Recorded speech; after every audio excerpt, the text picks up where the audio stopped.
Bueno, muy bien, gloria al Señor por permitirnos estar una vez más en nuestra reunión de gran bendición. Sé que hemos sido bendecidos, el Señor ha hablado a nuestras vidas, el Señor ha traído palabra de consuelo, palabra de gracia a nuestras vidas. Y esa palabra de gracia trae a nosotros ese fortalecimiento de nuestro ser. Somos fortalecidos, somos llenos no solo de esperanza, porque la palabra de Dios no solamente llega a, digamos que a la parte superior de nuestras emociones. La palabra del Señor llega hasta lo más profundo, dice la palabra. Allá en Hebreos dice que la palabra de Dios es viva y eficaz. Y dice que es más cortante que toda espada de dos filos, que penetra el alma. La palabra de Dios penetra nuestra alma. La palabra del Señor llega hasta donde tal vez tú no eres consciente que la palabra de Dios llega. Porque la palabra de Dios tiene el poder. La palabra de Dios transforma. La palabra de Dios permanece y transforma los corazones.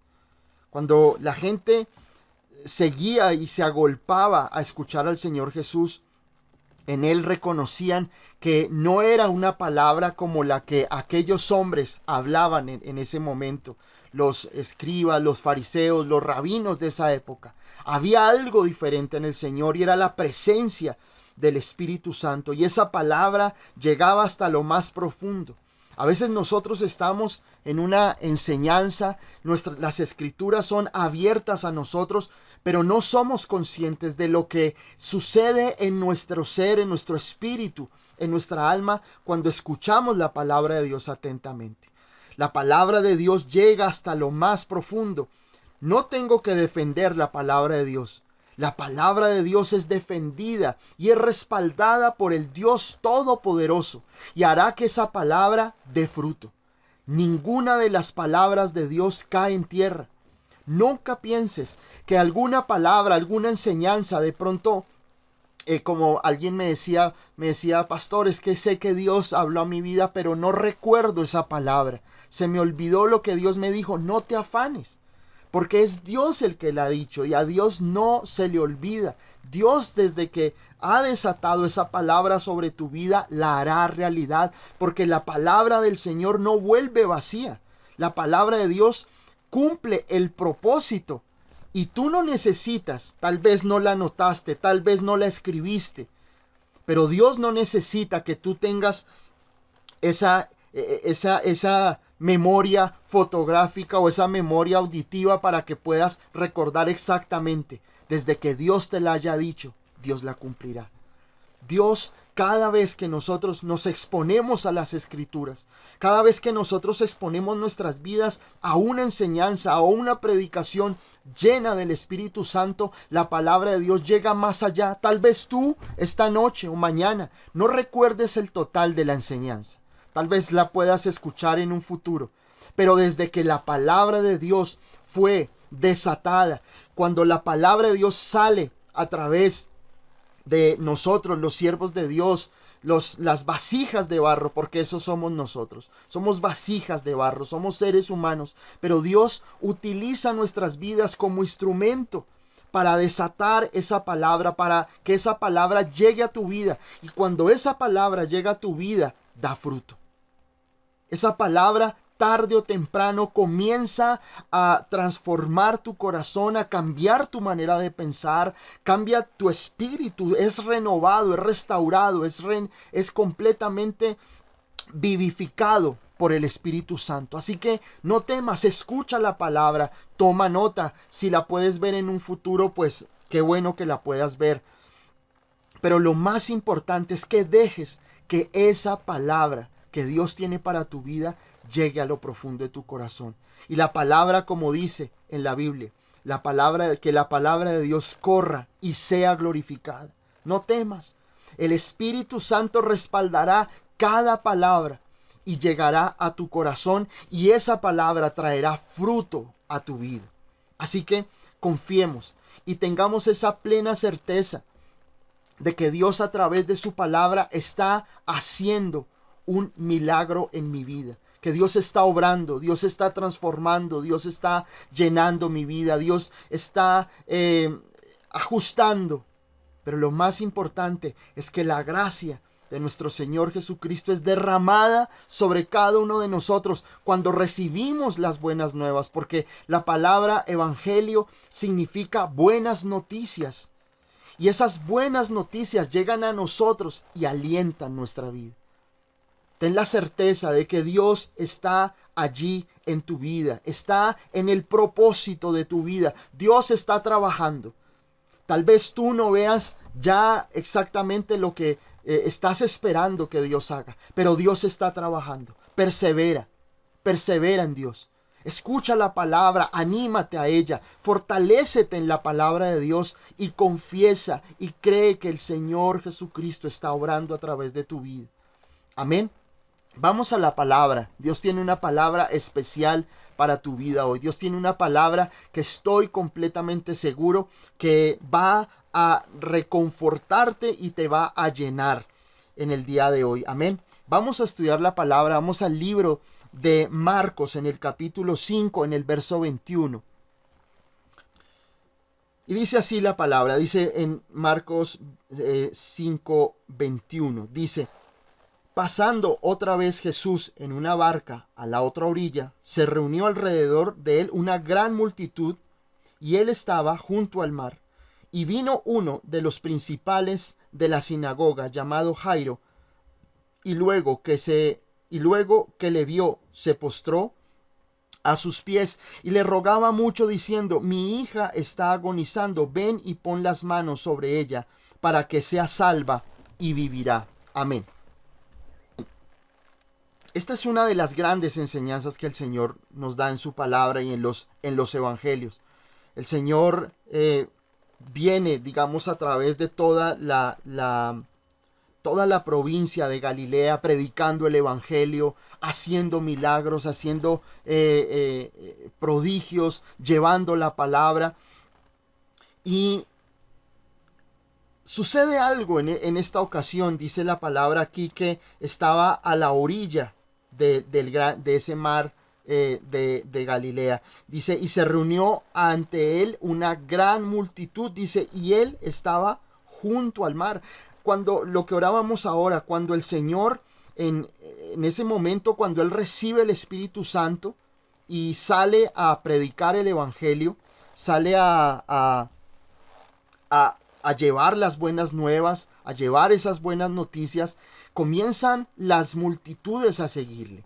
Eran multitudes cuando el Señor da, recordemos en esa situación, en esa historia, cuando el Señor da de comer a esas 5,000 personas, se contaban los hombres. Digamos que como tal, la ley judía no tenía en cuenta en los censos o en las, digamos, en esas estadísticas puntuales a las mujeres y a los niños. Y cuando le da de comer a esos 5,000, no eran 5,000, eran aproximadamente 13,000 personas que seguían a Jesús. Era una multitud gigantesca, contando mujeres y niños.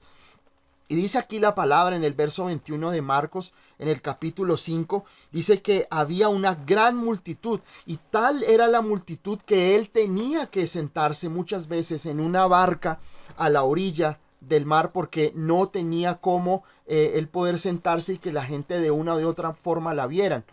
Y es maravilloso poder nosotros ver, porque en esa época no habían megáfonos, no habían micrófonos, y eso nos da una enseñanza de que el Señor Jesús tenía una voz audible, tenía una voz poderosa, una voz que era, digamos, audible y que podía atraer a las masas para que fuera escuchado. Porque él estaba sentado tal vez a la orilla en una barca y estaba esa gran multitud y todos podían escucharle. Qué maravilloso es cuando nosotros vamos y estudiamos profundo la palabra y nos damos cuenta de cuán rica es ella, de cuán bendecidos somos cuando tenemos esa palabra de Dios. Y es ver que el Señor anuncia esas buenas nuevas y da a conocer ese evangelio, esa palabra de gracia, de no condenación, sino palabra de gracia, palabra de vida a todos aquellos que lo estaban escuchando allí. Y luego dice la palabra, y dice: y vino uno de los principales de la sinagoga. Viene un hombre, dice la palabra, que era uno de los principales de la sinagoga. Y miren, hay algo bien importante que nosotros tenemos que tener en cuenta aquí en la palabra. En ese momento, en todo el pueblo de Israel, habían sinagogas, habían lugares donde se leía la Torá, los rollos, se estudiaba, se oraba, se recitaba, se meditaba en ellos. Y era un lugar sagrado, sagrado. No era el templo donde se ofrecían los sacrificios en Jerusalén, sino que eran lugares que habían en las provincias y en los pueblos, donde las personas podían ir y escuchar la Torá, escuchar la palabra de Dios en los rollos, se meditaba, se oraba. Y obviamente en ese momento sabemos nosotros que el pueblo judío y más la parte ortodoxa, es decir, los escribas, los fariseos, eran aún los rabinos, los grandes estudiosos de la ley, eran muy celosos a las enseñanzas de Jesús. Dice la palabra que cuando el Señor va a Nazaret, a su pueblo donde él creció como niño, dice la palabra que él entra a la sinagoga, pide el libro y se le entrega el libro de Isaías, para lo que nosotros hoy es el capítulo 61. Y dice así la palabra, él dice que él abre el rollo y dice: el Espíritu de Dios está sobre mí por cuanto me ha ungido y me ha enviado a predicar buenas nuevas, a libertad a los cautivos, a proclamar el año de la buena voluntad de Dios. Pero dice la palabra que el Señor dice: hoy esa palabra se ha cumplido entre vosotros.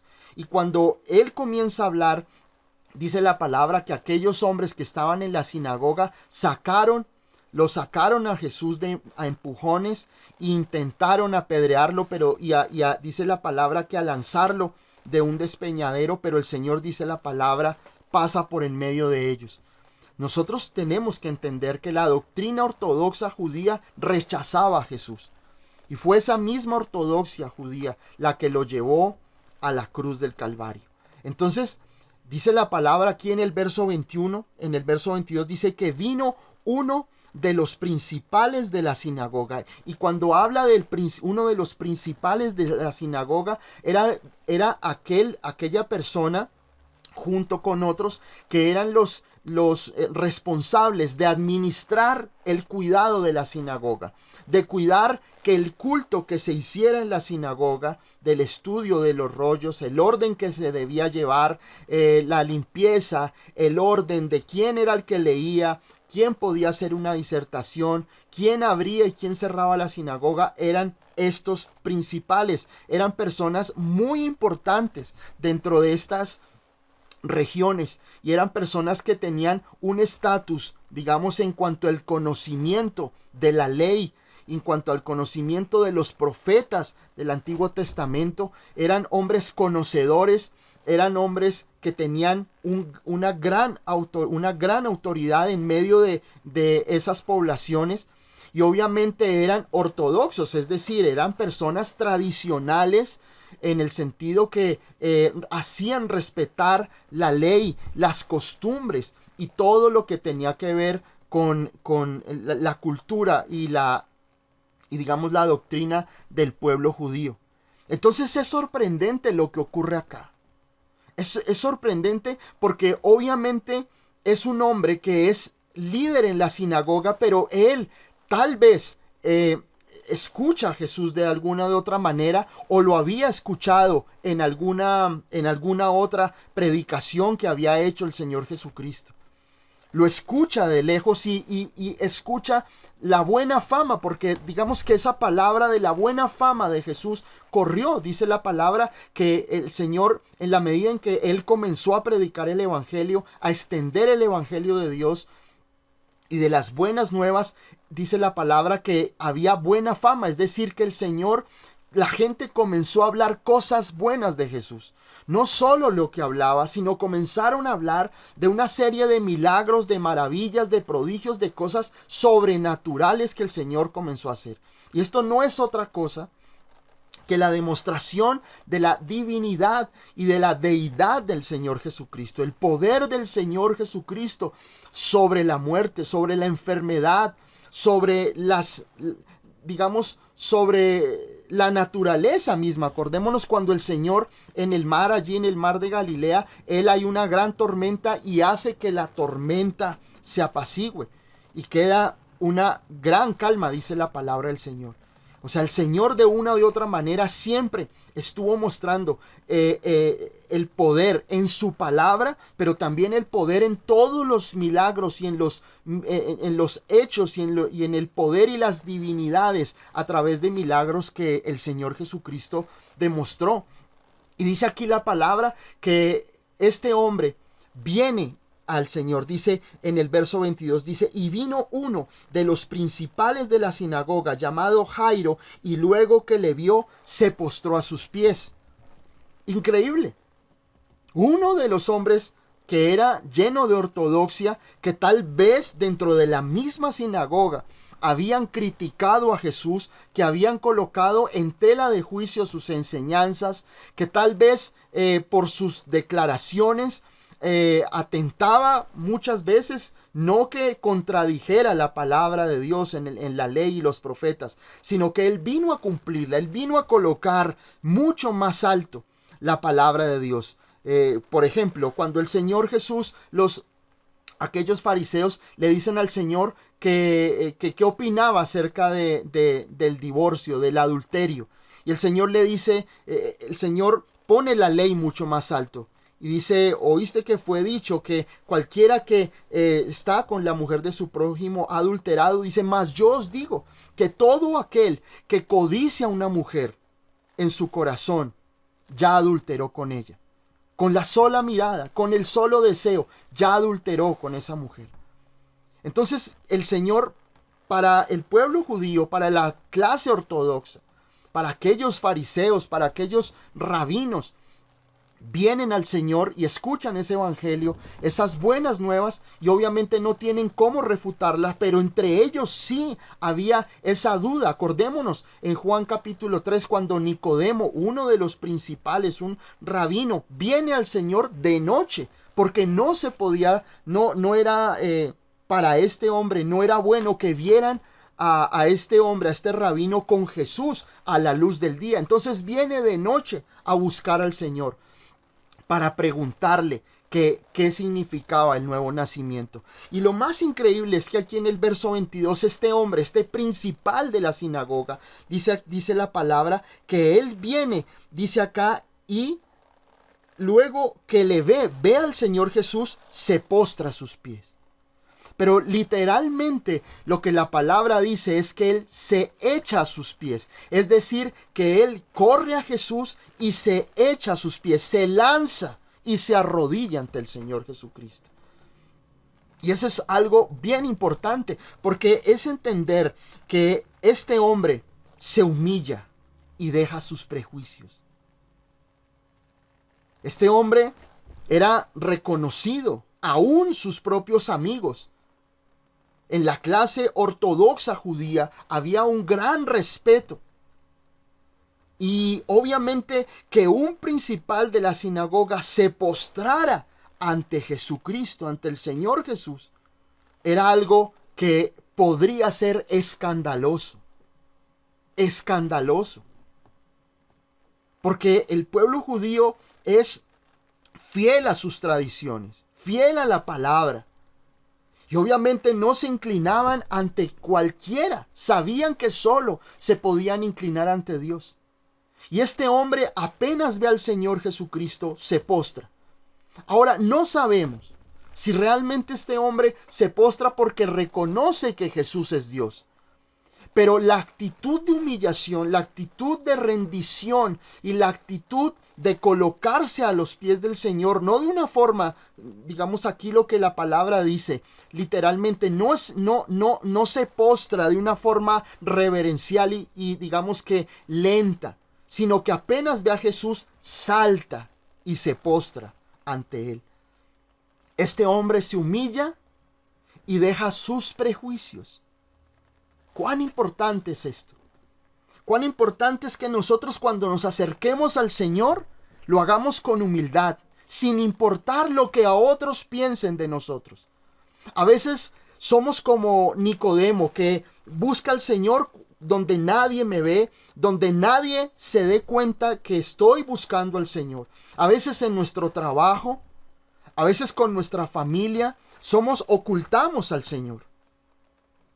Y nos da vergüenza o nos da temor que nos tilden de alguna cosa porque decimos que estamos buscando al Señor. Este hombre, un hombre líder de la sinagoga, este hombre que era respetado, reconocido, no le importó. Se humilla ante el Señor y deja sus prejuicios. Y a veces nosotros tenemos prejuicios. ¿Qué dirán si me ven? ¿Qué dirá la gente si piensa que yo estoy buscando a Dios? Que de pronto yo les diga, oye, mira, tal vez tú necesitas al Señor. Tal vez tú necesitas que Dios haga algo en tu vida. O que de pronto le dices, oye, mira, te invito a unas reuniones los miércoles. O tal vez, mira, yo sé que el Señor Jesús puede hacer algo en tu vida. Déjame orar por ti. Nos da temor poner en nosotros la evidencia de lo que Dios hace en nosotros, pero a este hombre no le importaron los prejuicios. No le importó absolutamente nada. No le importó lo que los otros principales de la sinagoga pensaran de él. Este hombre deja los prejuicios. Este hombre deja el qué dirán y se postra ante el Señor.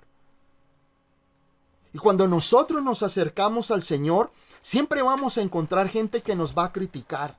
Siempre vamos a encontrar gente que de una u de otra manera nos va a tildar, nos van a decir, ¿y ahora en qué estás creyendo? ¿Te cambiaste de religión? Y piensan de esa manera, pero este hombre no le importa absolutamente nada. Este hombre lo único que hace es echarse a los pies de Jesús, porque tenía una necesidad. Sabía que nada podía cambiar, que no había nada en sus posibilidades que podría cambiar la situación que estaba viviendo. Y nosotros debemos humillarnos ante el Señor, debemos humillarnos y tener un corazón sin prejuicios. Acércate al Señor sin peros, acércate al Señor sin condiciones, acércate al Señor así te critiquen, así te tilden de lo que sea. No te debe importar. A este hombre, a este principal de la sinagoga, lo último que le importaba era lo que los demás pensaban. Aún la clase ortodoxa judía, que era tan incisiva con Jesucristo.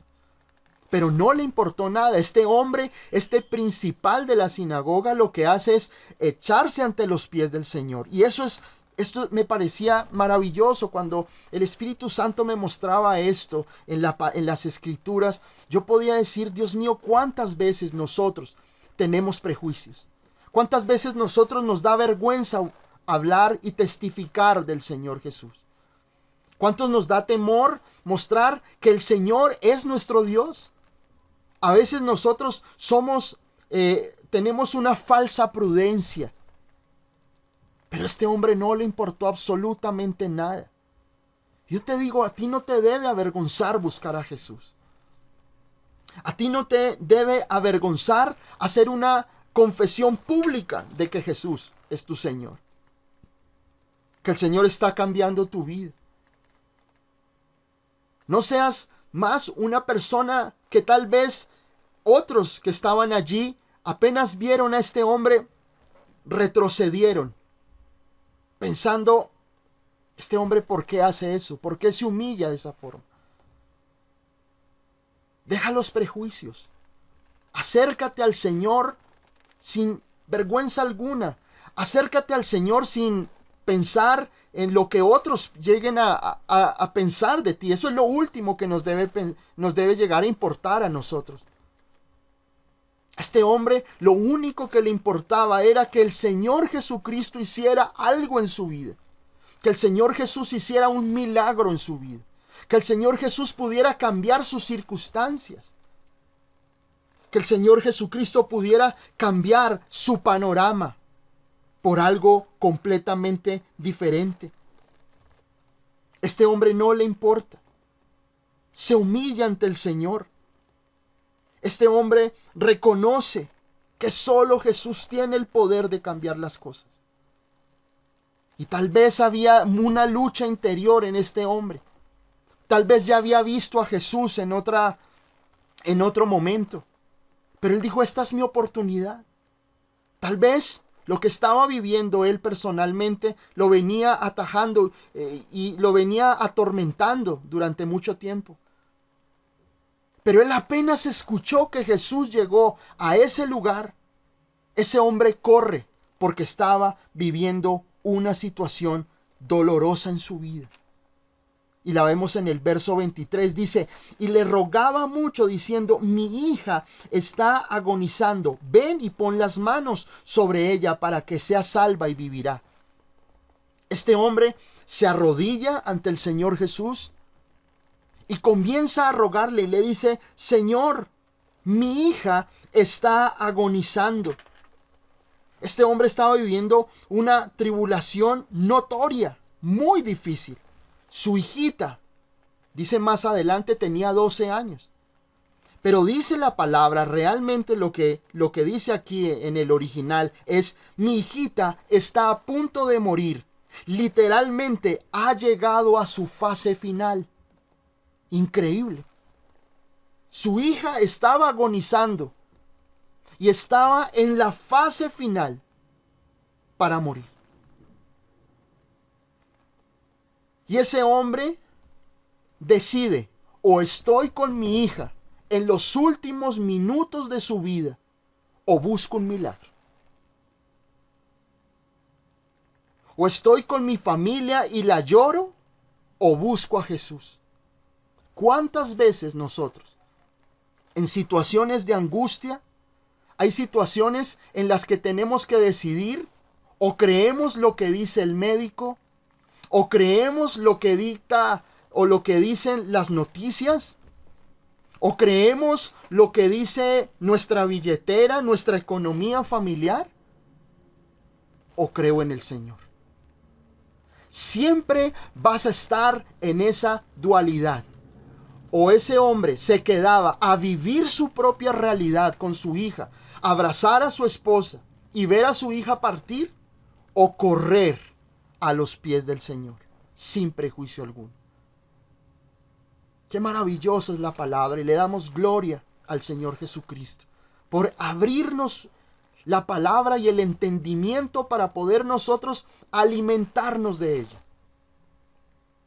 Este hombre corre, pero deja atrás su dolor y las circunstancias, la realidad de su vida. Tal vez su esposa, cuando lo ve partir, no sabe por qué parte. Pero este hombre le dicen, oye, Jesús está aquí, está cerca. Y ese hombre, a pesar de que su hija está agonizando y está ya en esa etapa final de su vida, que es una situación dolorosa, porque es la impotencia de nosotros de no poder ayudar a una persona en esos momentos. Yo recuerdo cuando mi papá falleció y vivió una situación muy difícil de dolor, de agonía, y murió en mis brazos. Y yo oraba y yo clamaba y yo hacía todo lo que había aprendido y nada sucedió. Y cuando yo estudiaba esta palabra, yo me daba cuenta que cuando una persona está en ese lecho de muerte, está en esa agonía, hay un sentimiento de impotencia muy grande. Hay un sentimiento donde están tus sentimientos de querer aferrarte, de querer negarte a lo que está ocurriendo. Pero contrario a eso Este hombre tiene la fe de ir y buscar al Señor y dejar a su hijita. Tal vez no le podría decir su último adiós a la niña, a su hijita, a su niñita, porque en el original, en el griego habla es mi hijita. Le dice al Señor, mi hijita se está muriendo, Señor, está agonizando. Por favor, Señor, ven a mi casa, pon tu mano, Señor, para que ella sea sana. Este hombre en ningún momento le cabe en su mente que esa niña va a morir. Se aferra al Señor, le ruega. Y esa palabra rogar significa insistir fervorosamente. Insistir fervorosamente. Yo creo que para el Señor Jesús ver a uno de los principales de la sinagoga postrado le sorprende, porque el Señor Jesucristo se detiene. Este hombre le rogaba y le pide algo específico. Le dice, Señor, ven y pon las manos sobre ella. Y ella será sana, será salva y vivirá, Señor. Él sabía, tal vez había visto a Jesús hacer milagros. Tal vez este hombre no tenía una teología y no tenía un conocimiento profundo de las Escrituras. Y no tenía un conocimiento profundo del Señor, y tal vez había visto. O tal vez le habían dicho, mira que Jesús cuando puso su mano sobre este paralítico se levantó. Jesús puso la mano sobre este hombre que era leproso y se sanó. Y para este hombre sabía que si Jesús ponía su mano sobre la niña sería sana. Y eso es lo que él específicamente le pide. Para él, la fe de este hombre era, Señor, ven a mi casa, pon tu mano y mi hija sanará. Ese era su deseo. Él dice, Señor, ven a mi casa para que mi niña sane. Y es bien importante esto. La fe de nosotros. Miren el proceso que nos está llevando la palabra del Señor. Este hombre deja sus prejuicios, se humilla ante el Señor, deja sus prejuicios, deja sus temores, deja el qué dirán y se acerca a Jesús con una necesidad. Y le dice, le abre su corazón al Señor y le ruega, le ora y le dice, Señor, por favor, mi hija está en su etapa final, mi hija se está muriendo, por favor, ven. Pon tu mano para que mi hija sea salva y viva. Miren el verso 24, dice, fue pues con él y le seguía una gran multitud y le apretaban. El Señor Jesús responde a tu oración.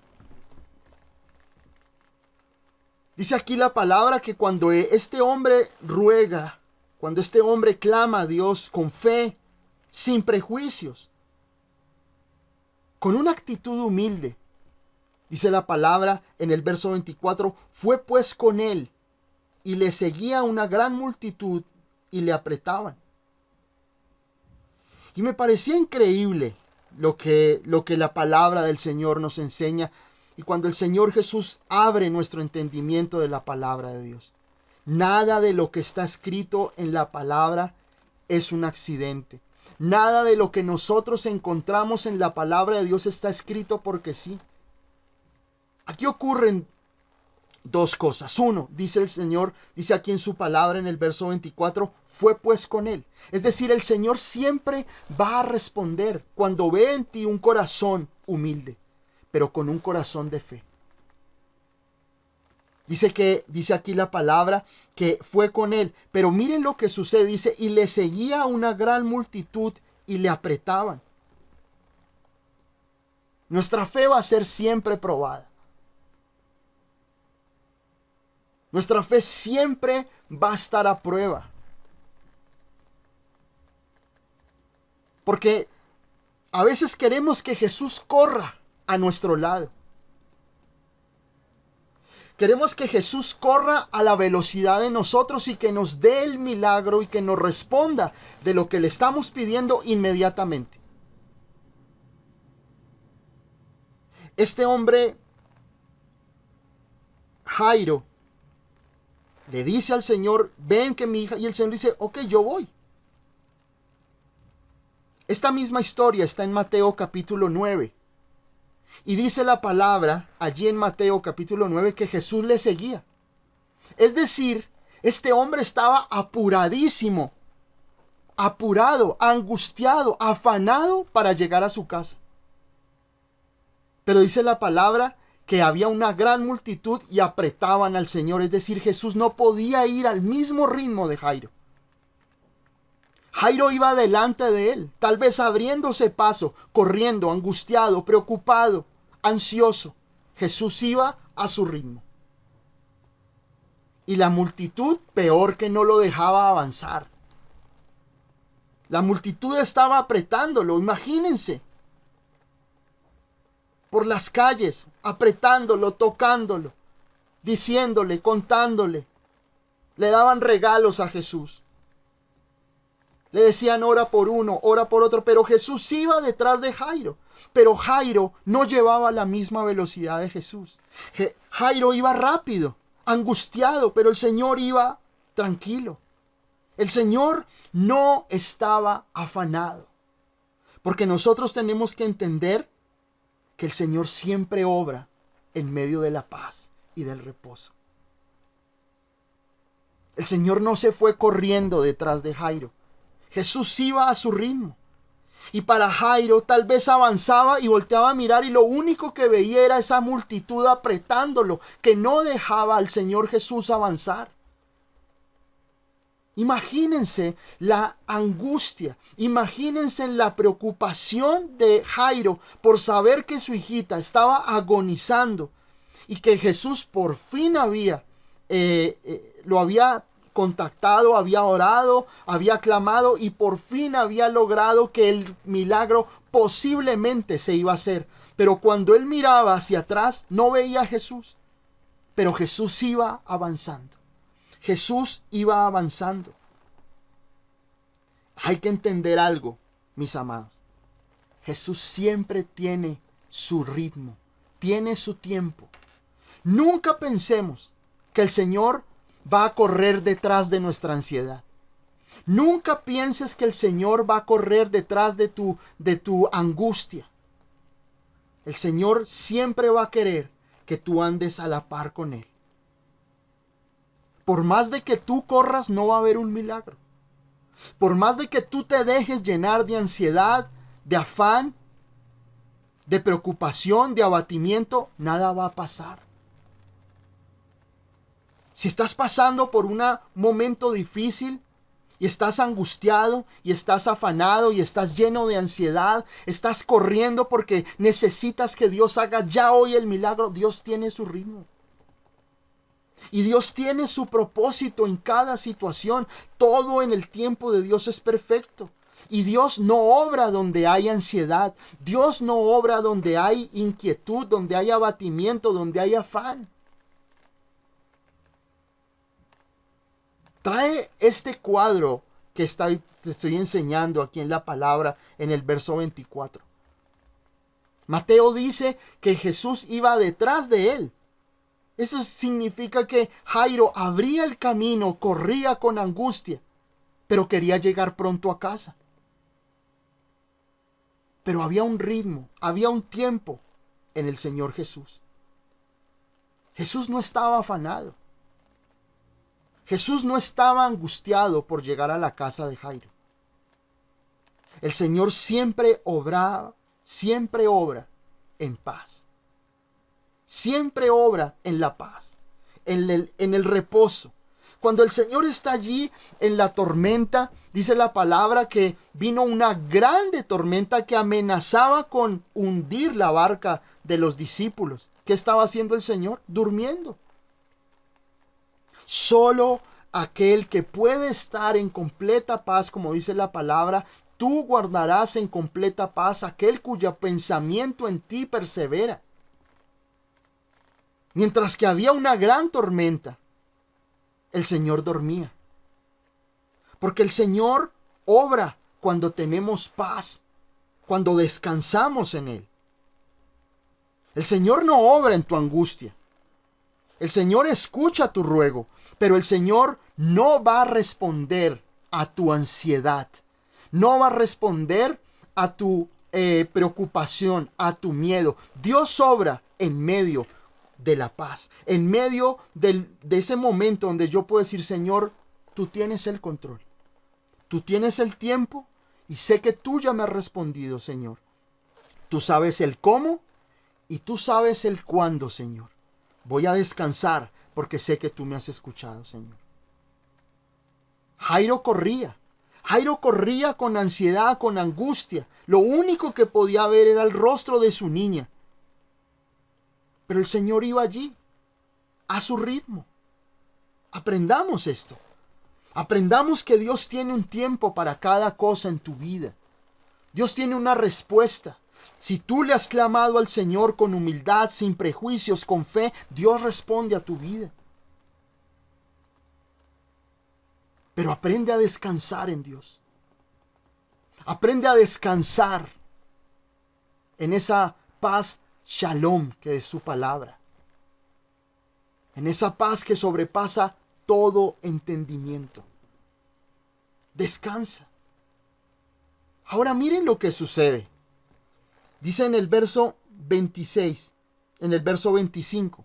Del verso 25 al verso 34 se los voy a resumir. Van en medio de esa situación de Jairo angustiado por llegar a la casa. Hay una gran multitud que impedía que Jesús avanzara rápidamente. Pero en esa situación, desde el verso 26 hasta el verso 34, resulta que una mujer que tenía flujo de sangre durante mucho tiempo, escucha de Jesús y se postra y toca el manto del Señor Jesús. Porque había estado durante mucho tiempo en médicos, había estado haciendo muchos remedios para poder estar sana de ese flujo de sangre. Nada absolutamente le paraba la hemorragia. Durante años esa mujer ya estaba delgada, estaba mal. De eso tenemos una enseñanza que se llama Un solo toque basta, que está ahí en nuestro canal de YouTube. Esta mujer corre y toca el manto del Señor. Y el Señor inmediatamente se detiene en medio de esa muchedumbre, en medio de esa multitud tan grande que estaba siguiéndole, que lo apretaba. El Señor dice, un momento, alguien me tocó. Y los discípulos le dicen, Señor, pero ¿cómo así? Mira toda la gente que te está apretando, que te está tocando. Dijo, no, poder salió de mí. Poder salió de mí. Y se voltea y está esta mujer que recibe la sanidad. Pero yo quiero que hoy miremos la historia desde el punto de vista de Jairo. Esta mujer recibe la sanidad. Pero ¿se han puesto a pensar en el afán que tenía Jairo por llegar a su casa? Y de un momento a otro camina y camina y camina y voltea a mirar y Jesús no sale de la multitud. Se detiene. Es increíble. O sea, yo estudiaba esto y el Señor me mostraba y decía, el Señor me enseñaba cuál era la angustia tan grande que tenía Jairo. Se voltea y yo creo que él avanzaba y miraba y veía a Jesús. Ah, bueno, ahí viene. Avanzaba y miraba. Ay, sí, ahí viene el Señor. Cuando voltea a mirar, no viene y no viene y no viene. Y su hija se está muriendo. Su hija estaba agonizando. Esta mujer llevaba muchos años con esta enfermedad, con este flujo de sangre imparable. Pero el Señor se detiene. Vuelvo al punto. El Señor siempre obra en su paz. Dios sabe lo que está haciendo en tu vida. Escúchamelo bien. Dios sabe lo que está haciendo en tu vida. Así tú no lo veas. Así tú no veas que Dios está obrando en tu vida, Dios está obrando en tu vida. A Dios no se le pasa tu oración. A Dios no se le pasa lo que tú estás pasando. Dios sabe lo que estás viviendo y Dios sabía lo que iba a hacer en la vida de Jairo. Pero Dios tuvo que llevar esa fe de Jairo hasta el último límite. ¿Qué pensaría Jairo en ese momento? ¿Qué pensaría Jairo en su corazón de ver que en ese momento Jairo sentía que él era la prioridad en la vida de Jesús, pero Jesús se detiene en esa muchedumbre y sana a una mujer? Esta mujer toca al Señor, el Señor le dice que sus pecados son perdonados, que es salvada, que es sanada, y esta mujer sale con regocijo y Jesús sigue su camino. ¿Cuánta angustia y cuántos pensamientos tuvieron que llegar a la vida de Jairo de pensar, pero Jesús, si yo te he orado, si tú sabías mi necesidad, ¿por qué no llegas a tiempo? Si tú sabes que yo estoy pasando por esta enfermedad, ¿por qué no llegas a tiempo, Señor?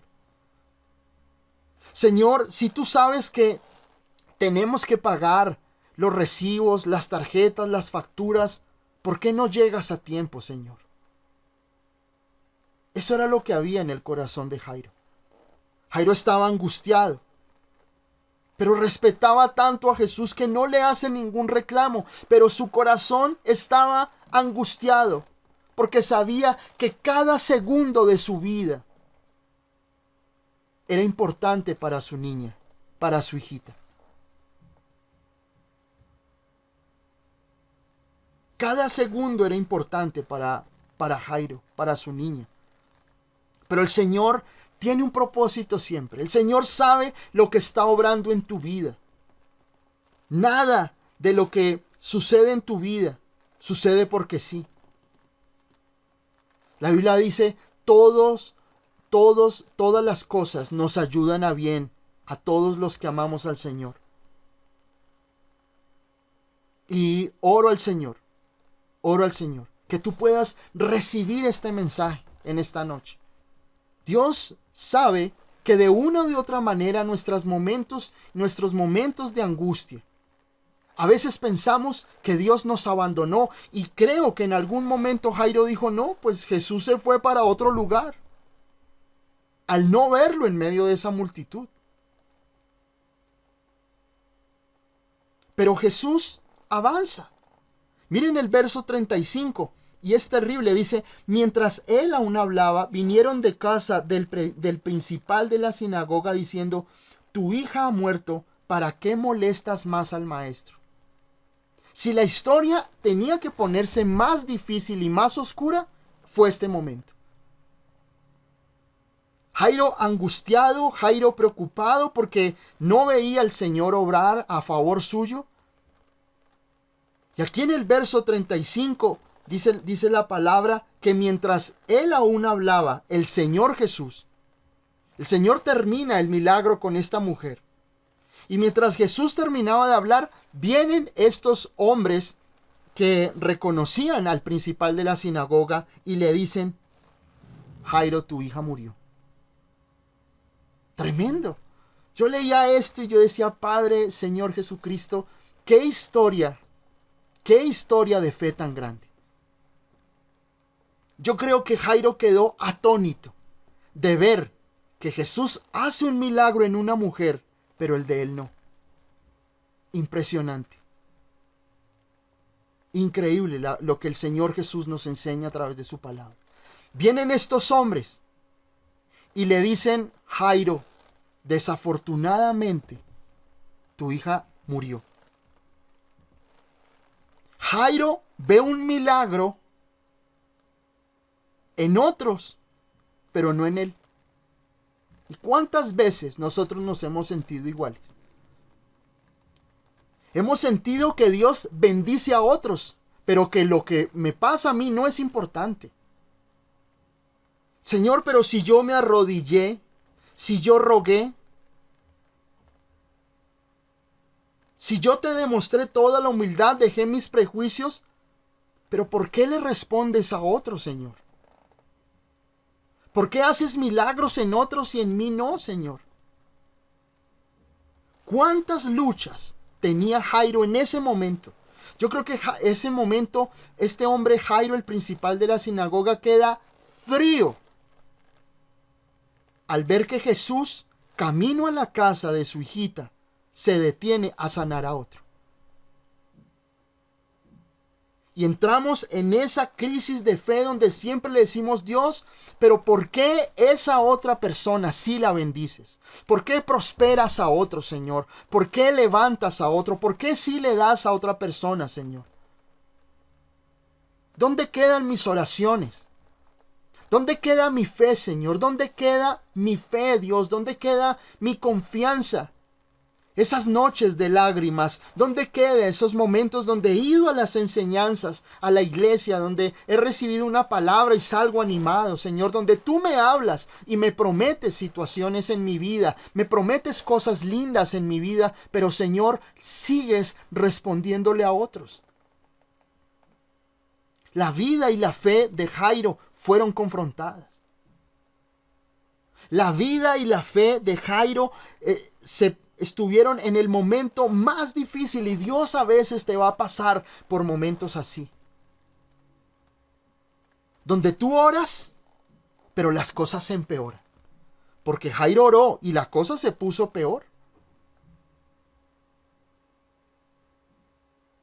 Cuando oramos muchas veces y nosotros entramos a la iglesia y comenzamos a caminar con el Señor, a veces nosotros vamos a la iglesia, y se lo escuché a muchas personas: uy, yo comencé a ir a la iglesia y me empezó a ir fue mal.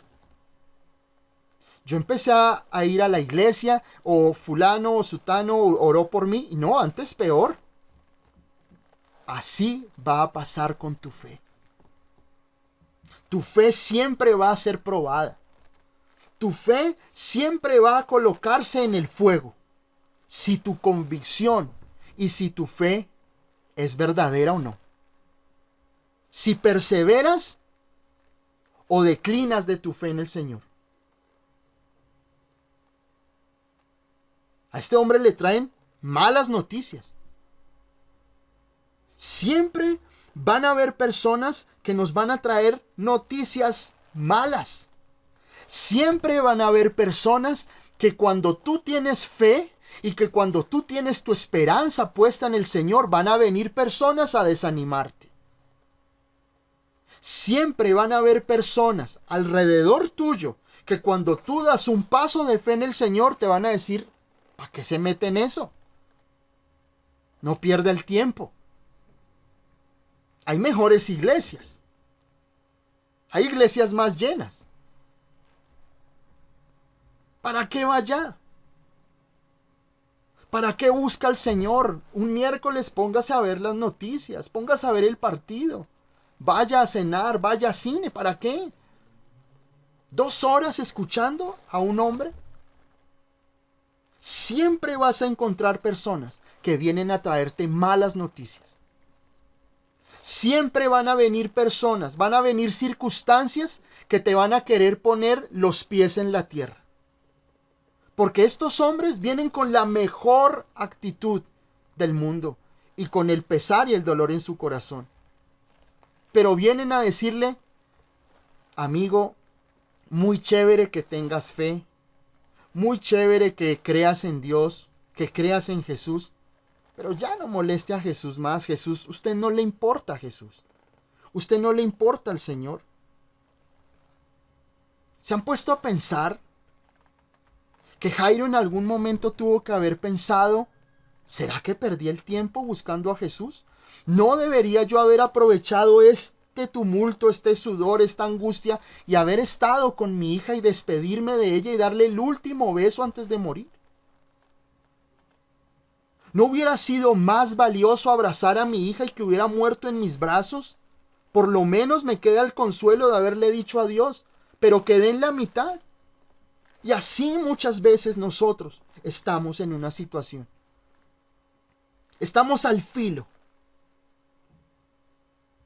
O permanecemos o retrocedemos. Es lo que llamamos el punto de no retorno. Y este hombre Jairo, vienen muchas cosas a su mente. Yo debería haber estado con mi hija, con mi esposa, haber abrazado a la niña. Haber estado con la niña en los últimos momentos. Haberle tal vez cantado la canción que tanto le gustaba. Haberle dado un último beso en sus mejillas tibias. Haber cerrado sus ojos. Haberle dicho a mi hija, todo va a estar bien. Y no pude estar con ella por estar detrás de Jesús. Y Jesús hizo el milagro en otra persona, pero en mí no. ¿No te has puesto a pensar muchas veces cómo nuestra fe es desafiada cuando seguimos al Señor? ¿Cómo nuestra fe es puesta a prueba cuando tú decides seguir al Señor? Siempre va a ocurrir eso. Jairo pudo haber pensado, Jesús se distrajo con aquella mujer.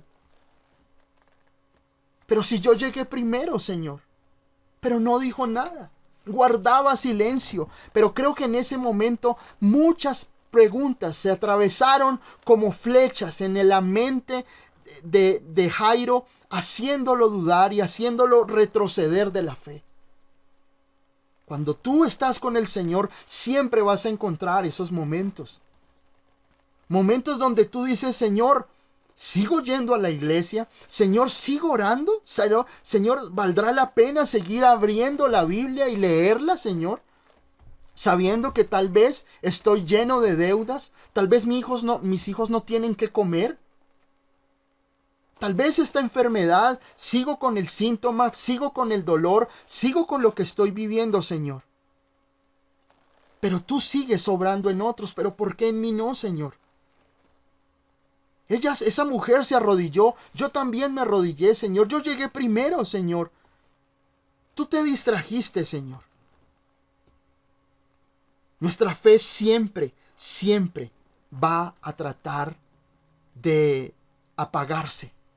Y estos hombres vienen con esa noticia y le dicen, ahí en el verso 35, le dicen, tu hija ha muerto. Y le dicen, ¿para qué molestas más al maestro? Le dicen, miren, ya no hay nada que hacer. No hay absolutamente nada que hacer. Desiste. Desiste de tu fe. Desiste de Jesús. Desiste de la gracia de Dios. Vuelve al mundo. Vuelve a lo que es real para ti. Vuelve a los vicios. Vuelve a tus amigos, que ellos sí te dan amor, que ellos sí bajo el alcohol, bajo la borrachera. Vuelve a la brujería, vuelve a la brujería. Ya esa bruja sí te puede ayudar. Esa bruja sí te da una respuesta hoy mismo. Siempre vamos a encontrar personas y circunstancias que te van a arrastrar hacia atrás. Pero si Dios a usted le habló, no, de pronto el pastor está hablando de otra persona. Está hablando de otros, pero no de ti. Vuelve a lo real, ya no vayas tanto a la iglesia. Ya no ores tanto, ¿para qué? Ya no pasó nada. Eso fue lo que ocurrió en el verso 35. Pero miren el verso 36. Pero Jesús, luego que oyó lo que se decía, dijo al principal de la sinagoga, no temas, cree solamente. Impresionante el Señor. Impresionante la gracia de nuestro Señor Jesucristo. El Señor no era ajeno a lo que estaba ocurriendo con Jairo. Para el Señor no era ajeno, no, Jesús nunca es ciego a lo que te pasa. El Señor sabe el dolor de tu prueba. El Señor sabe las situaciones que tú estás pasando que te generan angustia, que te generan caos, que te generan miedo, que te generan desvelos. Pero el Señor dice aquí la palabra, le dice claramente ahí en el verso 36, pero Jesús, luego que oyó lo que se decía, dijo al principal. El Señor se dirige a él, a Jairo. Yo creo que fue un momento donde Jairo, así como Pedro, se estaba hundiendo en las aguas y el Señor manda la mano y lo saca cuando le dice: no temas, cree solamente. No tengas miedo. Fue la palabra que el Señor más dijo hacia otros. No temas, cree. No temas, cree. En el Antiguo Testamento, Dios le dice a su pueblo: no temas, cree. No temas, no temas. No sé cuántas veces está escrito. Algunos dicen que hay 365 veces. Como le decía a alguien, no tengo la comprobación bíblica para poder hacerlo. No me importa si fueron 2, 3, 5, 10. Desde que lo haya dicho el Señor y me lo diga a mí, estoy bien y estoy feliz. Me basta con que en una sola parte de la Biblia me diga: no temas, cree solamente, para tener la convicción y la certeza de que el Señor está conmigo. Y que no quiere que yo tema, que no quiere que yo me angustie, que no quiere que yo sucumba ante las circunstancias, sino que tenga la fe y la convicción y la plena certeza de que Dios, a pesar de lo que tú estés pasando, Dios te sacará y te dará victoria. Porque su nombre es Salvador. Su nombre es Redentor. Y el Señor Jesucristo está ahí contigo en este momento. Y Él te dice, así como le dice a Jairo, y te lo dice a ti en este momento: no temas, no temas, cree solamente. No le des lugar al miedo, no le des lugar al temor, no le des lugar a la angustia. No permitas que la angustia, no permitas que el miedo comience a carcomer como el óxido el metal, sino que tú puedas tener fe y convicción. El Señor no presta atención a esos hombres. El Señor Jesús dijo: ay, ¿de verdad? Ay, qué pesar. Ay, se murió. Ay, pobre Jairo, pobrecito Jairo. Bueno, será en otra ocasión, nos vemos. No, el Señor no presta atención, porque dice acá la palabra en el verso 36, pero luego Jesús, luego que oyó lo que se decía, dijo. Es decir, literalmente lo que dice acá es que oyó sin cuidado. Jesús fue sordo a lo que esos hombres traían como mensaje. Y yo te digo hoy, tú tienes que ser sordo a las malas noticias. Tú tienes que ser sorda a lo que trae pesimismo a tu vida. Tú tienes que cerrar tus oídos a las circunstancias, a las voces que te quieren hacer retroceder de la fe. Jesús ni siquiera mira a esos mensajeros, ni siquiera los mira. El Señor Jesucristo pone su fe y le dice a este hombre Jairo: no temas, cree solamente. El miedo era lo presente en la vida de Jairo, pero el Señor le dice: no tengas miedo, no tengas miedo. Siempre vamos a ver circunstancias así. En Juan 11:21, cuando muere Lázaro y llega el Señor Jesús 4 días después, Marta le dice: Señor, si hubieras estado aquí, mi hermano no hubiera muerto. Pero el Señor llega 4 días, ora, y Lázaro sale a la vida. Verso 37. Y no permitió que le siguiese nadie, sino Pedro, Jacobo y Juan, hermano de Jacobo. Miren, esto es importante. Rodéate gente de fe. El Señor Jesús le seguía una gran multitud de gente, pero solo dejó que Pedro, Juan y Jacobo lo siguieran. No permitas que si tú ves que hay personas que vienen a tu vida a traer malas noticias, a sembrarte, a robarte la fe, a que si tú dices: no, es que imagínate que me está doliendo el estómago, resulta la otra persona diciendo: imagínate que fulano de tal murió de eso y estaba terrible y murió hace como un mes. O si tú dices: uy, no, mira que me estaba doliendo una pierna. No, imagínate que yo conocí hace 8 días a un amigo, le quitaron una pierna por eso. Esas personas, aléjalas de tu vida, aléjalas. Todas esas personas que cuestionan tu fe, todas esas personas que te roban la fe, todas esas personas que te están mostrando malas noticias, sácalas de tu vida. Por eso, si tú sabes que ver programas de noticieros que te van a traer a ti desánimo, no lo veas más. Hay personas que ven programas amarillistas de asesinatos, que mataron, que lo hicieron. Si eso te afecta, deja de ver eso. Deja de ver eso. El Señor Jesús aleja a los que le roban la fe y se queda con Pedro, con Jacobo y con Juan. Sé sabio. Saca a la gente que te roba la fe. Saca de tu vida a la gente que no cree. Sácala. Y rodéate de gente que te da la palabra de Dios. Rodéate de gente que te anima. Rodéate de gente que ora por ti. Rodéate de personas que te dan un aliento, un aliento de salir adelante en Dios.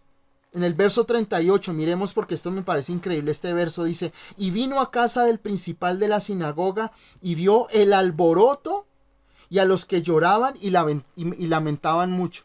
O sea, el Señor Jesús por fin llega a la casa de Jairo y ve un espectáculo de pesimismo. Totalmente. Llega a la casa de Jairo y dice aquí la palabra que había alboroto, había lloro y había lamento. Así hay casas así.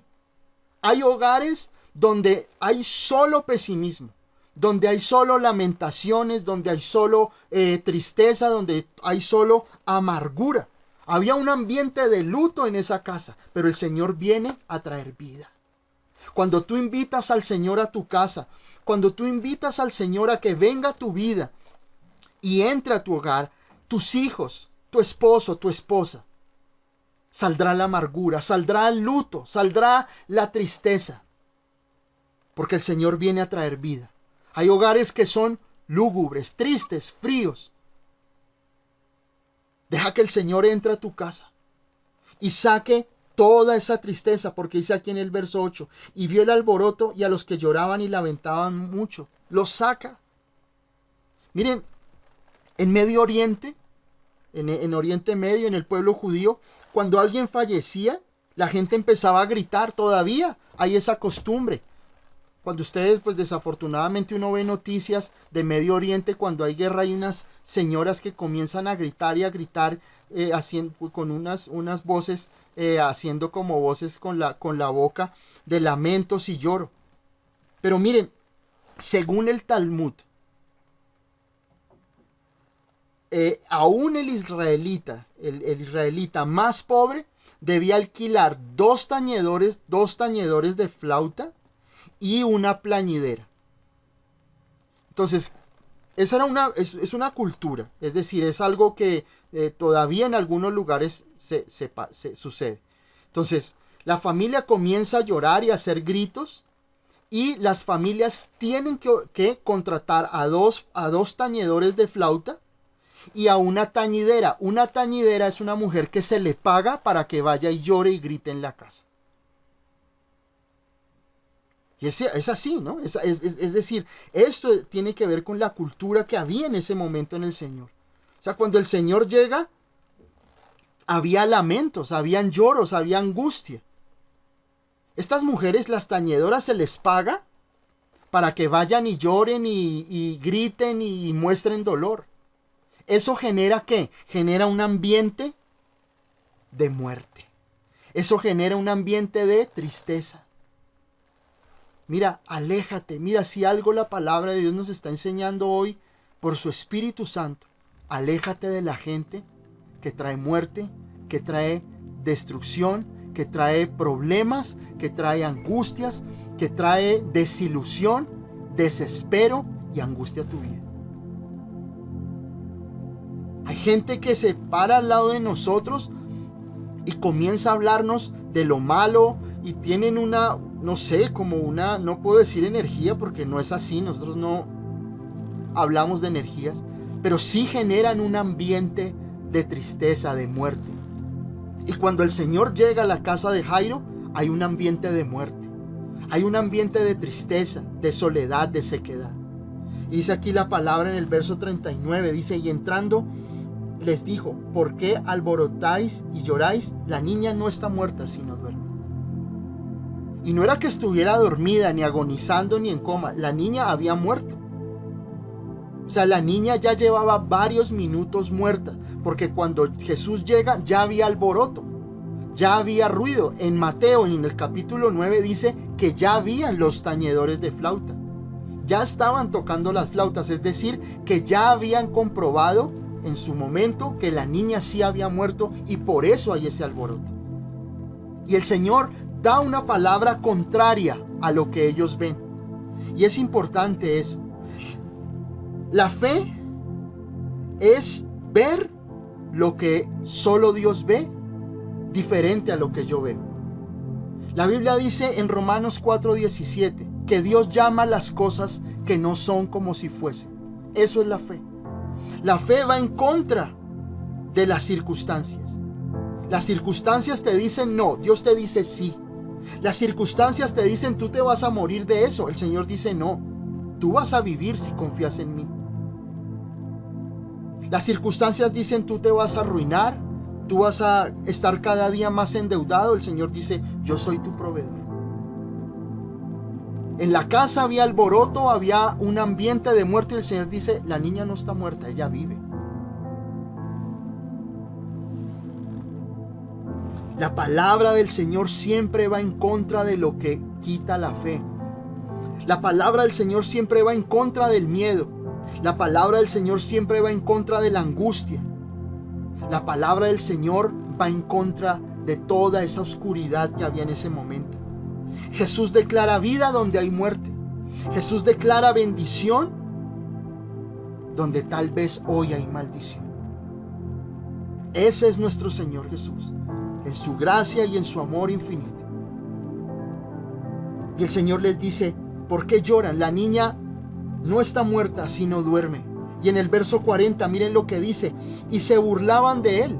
Volvemos al punto. Siempre que confieses fe, siempre que confieses la verdad y la palabra del Señor, se van a burlar de ti.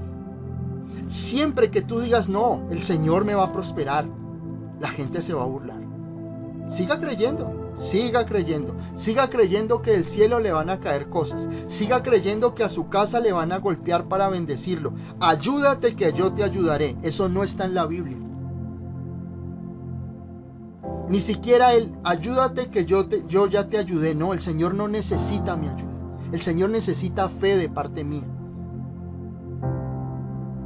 Hay gente que dice: no, pero ¿usted qué cree? ¿Que es que usted leyendo la Biblia le van a llegar las cosas a la casa? Orando ahí arrodillado, usted pidiéndole a Dios, ¿le van a llover bendiciones? Pues créame que sí. Créame que Dios le va a bendecir a usted cuando usted confíe en Él. Cuando tú confías en el Señor, cuando tú tienes la plena certeza, Dios no necesita de tu ayuda. Eso de que ayúdate que yo te ayudaré, eso no existe. No, ese verso bíblico no existe. Ni el ayúdate que yo ya te ayudé, ese tampoco existe. El Señor Jesucristo ya hizo una obra en mi vida en la cruz del Calvario. Lo que yo debo hacer es pedir y creer que eso que Dios me ha prometido se va a cumplir en mi vida. Y el Señor saca a toda esta gente de ahí, de ese lugar. Dice: y se burlaban de él, mas él, echando fuera a todos, tomó al padre y a la madre de la niña y los que estaban con él, y entró donde estaba la niña, y tomando la mano de la niña le dijo: Talita cumi, que traducido es: niña, a ti te digo, levántate. Y luego la niña se levantó y andaba, pues tenía 12 años, y se espantaron grandemente. Pero él les mandó mucho que nadie lo supiese, y dijo que se le diese de comer. Increíble. El Señor cumplió su propósito. Dios lleva por una travesía de fe a Jairo, pero Dios cumple su propósito en su tiempo. Tal vez Jairo pensaba que el Señor iba a poner su mano sobre la niña y la niña, medio enferma, se iba a parar. No, el Señor quería mostrar que Él había vencido la muerte, que Él tiene el poder de vencer la muerte, de poder cambiar las circunstancias que para el hombre son completamente contrarias. Tal vez a ti el médico te dijo que tú estás desahuciado, Tal vez el médico te está diciendo a ti que ya no hay nada que hacer. Pero el Señor lleva a Jairo al punto de mostrar su gloria y su poder. Dios tiene el poder de cambiar la circunstancia por difícil que sea. El Señor hubiera podido sanar a una niña moribunda, pero a un muerto traerlo a la vida. Dios puede sanar gripas, pero un tumor, una diabetes, un derrame cerebral, no creo. Dios te puede dar un trabajo. Dios, si tú oras, ora para que te suceda algo en tu vida, para que te ganes el chance. Porque hay gente que ora para que se gane el chance, el baloto. Eso no tiene ningún fundamento bíblico. Dios obra a su forma, a su manera, para que tengas una fe plena en Él. Una fe completamente convencida en su palabra. Dios tiene un propósito, mis amados. Dios tiene un propósito muy grande en tu vida. Y Dios quiere bendecirte.